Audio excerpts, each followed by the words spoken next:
with the idea that multiple UFC title pictures are suddenly unstable. Tease that promised title shots, massive injuries, and unexpected roster cuts are colliding at the worst possible time. Hint that the White House event may be causing more problems than hype. And by teasing that one fighter thought he was next until everything changed.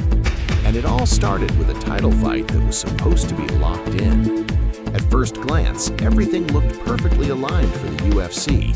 Title pictures appeared settled, contenders were lined up, and massive events were already being teased months in advance. But once you start pulling back the curtain, it becomes clear that several divisions are quietly slipping into chaos at the same time. Fighters are being told one thing behind closed doors, only for circumstances to shift days later.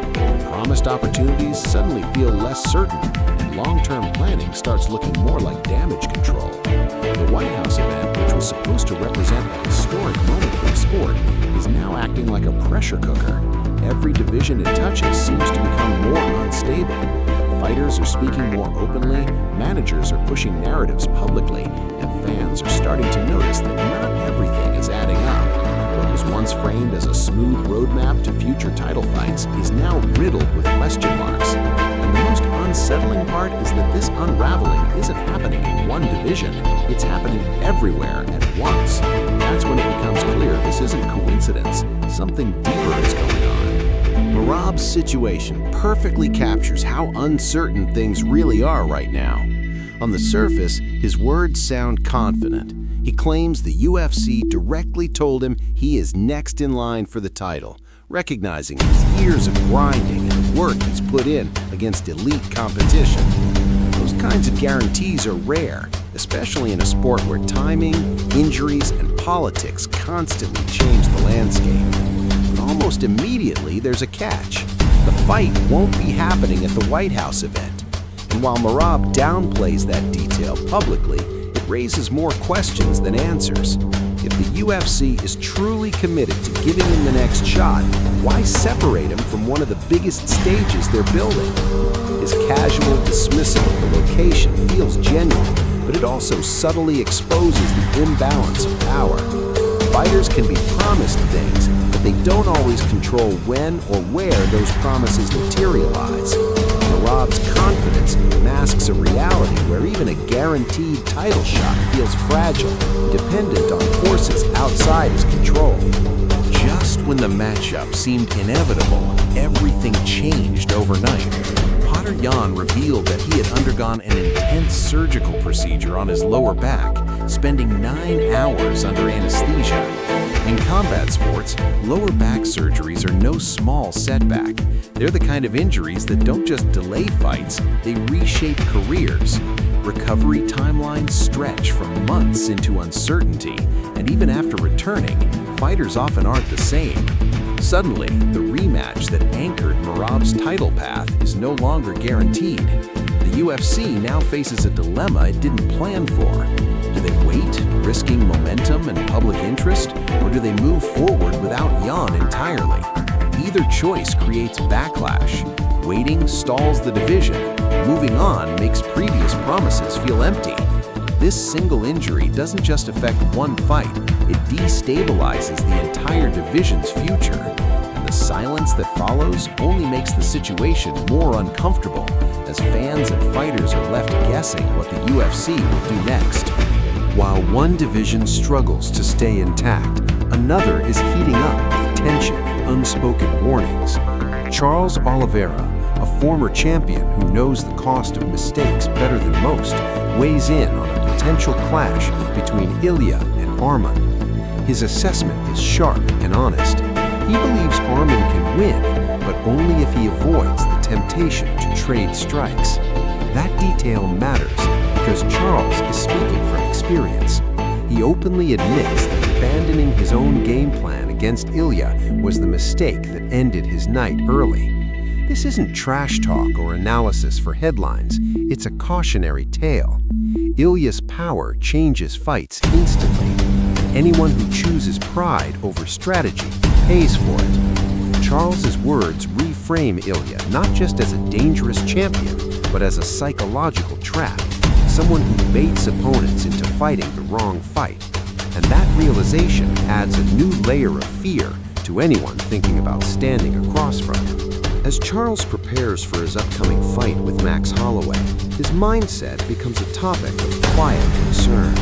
He speaks about feeling happy, mentally sharp and energized, all signs of a fighter in a good place. But then he mentions something that fans have heard before. He talks about pressure, about hunting opponents, about pushing the pace no matter what.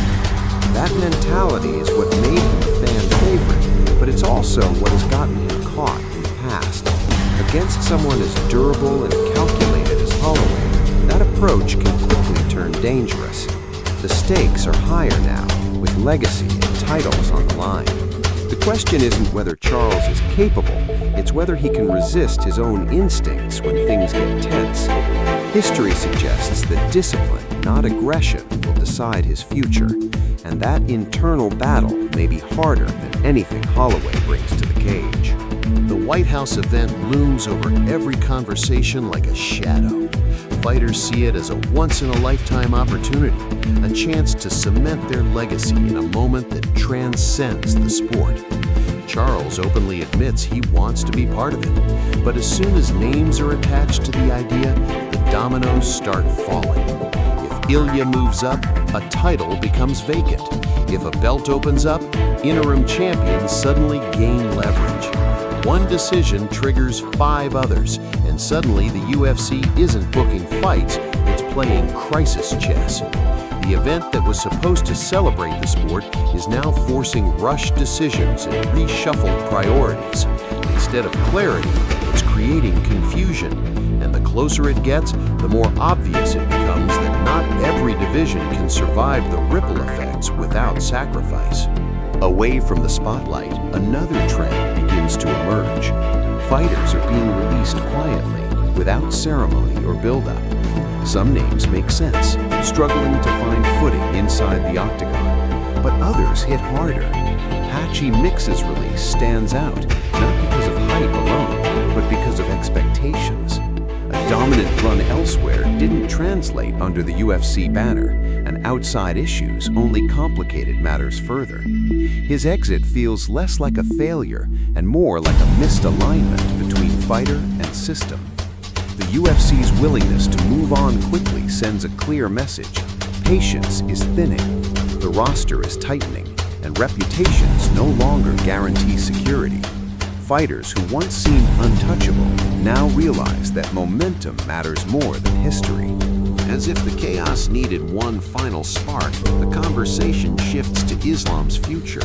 His manager reveals that, despite mutual interest in a high-profile matchup, the UFC appears to be leaning elsewhere. Ian Gary's name enters the picture, and confusion follows immediately. Fans question the logic. Ali voices his frustration openly, pointing out recent losses and the lack of momentum. It feels like business overriding sport, optics overriding merit.